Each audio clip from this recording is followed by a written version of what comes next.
Canada is Fehling.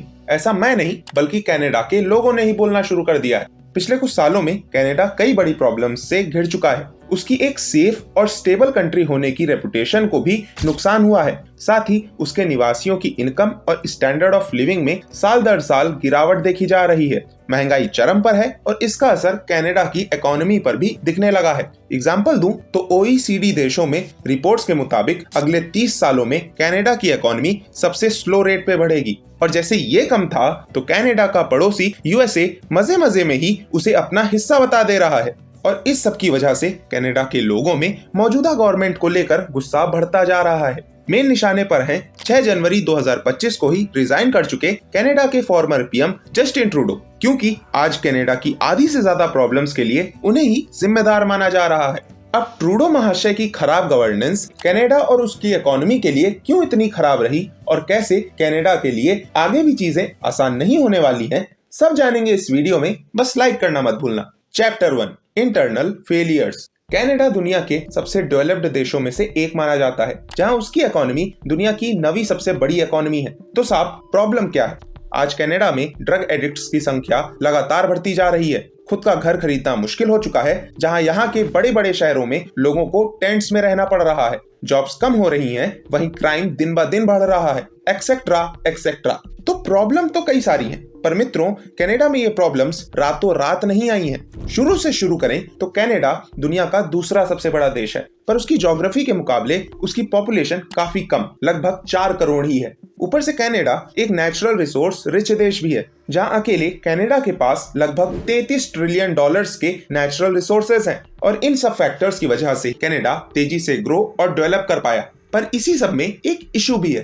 Canada के लगभग 80% हिस्से में कोई रहता ही नहीं है। बेसिकली नदर्न कनाडा में वहां मौजूद जियोग्राफिकल और क्लाइमेटिक चैलेंजेस की वजह से कनाडा में सारी डेवलपमेंट, सारी जॉब अपॉर्चुनिटीज सिर्फ कुछ ही शहरों के आसपास है और ज्यादातर शहर अमेरिका के बॉर्डर के करीब ही हैं। अब कनाडा की पॉपुलेशन कम जरूर है, पर इसमें मेजोरिटी पॉपुलेशन इन्हीं शहरों में रहती है, जैसे कि टोरंटो, वैंकूवर, मॉन्ट्रियल एक्सेट्रा। और इस वजह से ये शहर दुनिया के सबसे एक्सपेंसिव शहर बन चुके हैं। एग्जाम्पल दूं तो वैंकूवर दुनिया का तीसरा सबसे महंगा शहर है। आज कनाडा में एक हाउसिंग क्राइसिस चल रहा है। कनाडा में घर खरीदना तो दूर, घर रेंट पर लेना भी मुश्किल हो रखा है। जहां 2015 के बाद से कनाडा में एक एवरेज घर का प्राइस वहां लोगों की इनकम के मुकाबले 37% ज्यादा तेजी से बढ़ा है। कनाडा के ज्यादातर शहरों में हाल ये है कि अगर वहां एक आदमी के पास एक नॉर्मल साइज मकान भी है तो वो मिलियनेयर माना जाएगा। हालत ये है कि कनाडा में हाउस होल्ड डेट आज की डेट में उसकी GDP से ज्यादा है। और सेम इसी तरह कनाडा में बाकी basic necessities, for example food products भी महंगाई की मार झेल रहे हैं। जहां ट्रूडो की गवर्नेंस ने इस आग में और घी डाल दिया। कनाडा की कम पॉपुलेशन की वजह से लेबर शॉर्टेज एक बड़ा इशू है। प्रेजेंट पॉपुलेशन तेजी से बूढ़ी हो रही है और देश की टोटल फर्टिलिटी रेट भी काफी डाउन है। अब इन प्रॉब्लम्स से डील करने के लिए ट्रूडो गवर्नमेंट को सोल्यूशन लगा इमिग्रेशन। और वैसे तो कनाडा हमेशा से एक इमिग्रेशन फ्रेंडली देश रहा है, पर ट्रूडो गवर्नमेंट में इमिग्रेशन लेवल्स काफी ज्यादा, लगभग 5 लाख इमिग्रेंट्स पर ईयर तक बढ़ गए, जिनमें नए परमानेंट रेसिडेंट्स के साथ फॉरेन स्टूडेंट्स और टेम्पररी वर्कर्स भी शामिल हैं। अब इतने लोगों को जब आप देश के अंदर ले रहे हो तो उन्हें रहने के लिए जगह भी चाहिए। पर रियलिटी ये है कि कनाडा की इकोनॉमी, उसकी हाउसिंग या गवर्नमेंट सर्विसेज इस पॉपुलेशन ग्रोथ के लिए तैयार थी ही नहीं। कनाडा में आज घरों की शॉर्टेज है और जो हैं भी उनके रेट्स बुर्ज खलीफा की हाइट पर बात कर रहे हैं। रिपोर्ट्स की माने तो 2031 तक कनाडा की सरकार 3.87 मिलियन घर बना सकती है, जो कि उस टाइम तक कनाडा में घरों की डिमांड, जो कि 5.1 मिलियन यूनिट्स है, उसके आसपास भी नहीं है।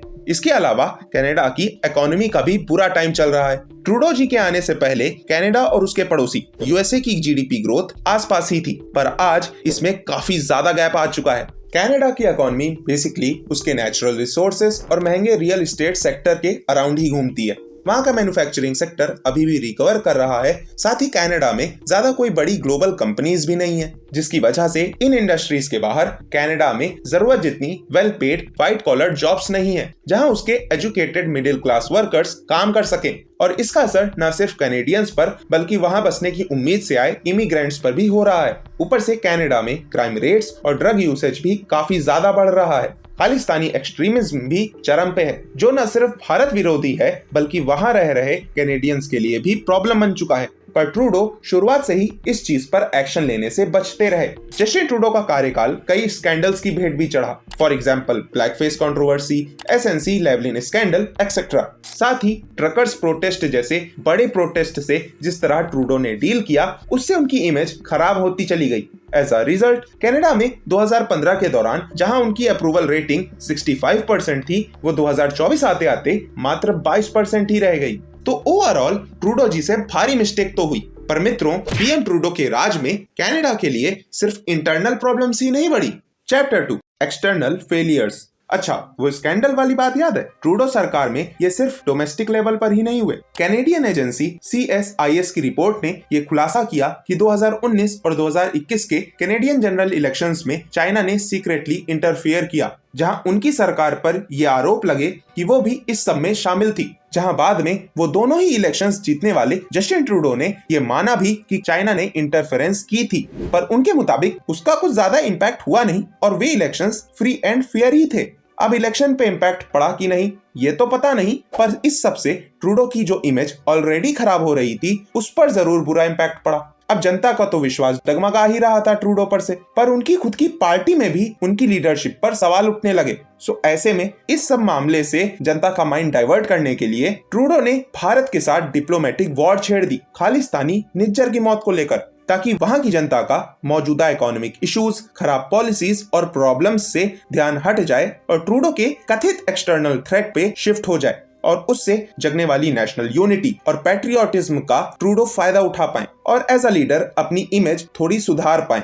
अब प्लान तो मस्त था, पर प्रॉब्लम ये हो गई कि उन्होंने जो बेचा कनाडा की जनता ने वो खरीदा ही नहीं। आखिर ये बात भी किसी से छुपी नहीं थी कि कैसे निज्जर और उसके जैसे दूसरे अलगाववादियों को डिपोर्ट करने के भारत के अनुरोध को उनकी सरकार ही बार बार इग्नोर कर रही थी। इसके साथ ही ट्रूडो सरकार ने कनाडा में खालिस्तानी एक्सट्रीमिस्ट की हेटफुल और वायलेंट एक्टिविटीज पर भी आंखें मूंद रखी थी, जो कि सिर्फ भारत के साथ उनके रिलेशंस को ही नहीं, कनाडा वासियों को भी दिक्कत दे रहा था और वे ये सब भूले नहीं थे। और इस सब के बाद आता है 5 नवंबर 2024 का दिन। अमेरिका में डोनाल्ड ट्रंप की वापसी ने ट्रूडो के लिए चीजें बद से बदतर कर दी। जो बाइडेन के अंडर अमेरिका और बाकी 5 आइस देशों से भले ही कनाडा को इंडिया के अगेंस्ट थोड़ा सपोर्ट मिला भी था, पर ट्रंप के आने के बाद सपोर्ट तो छोड़ो, उल्टा यूएस कनाडा रिलेशंस में अलग ही ट्विस्ट आ गया।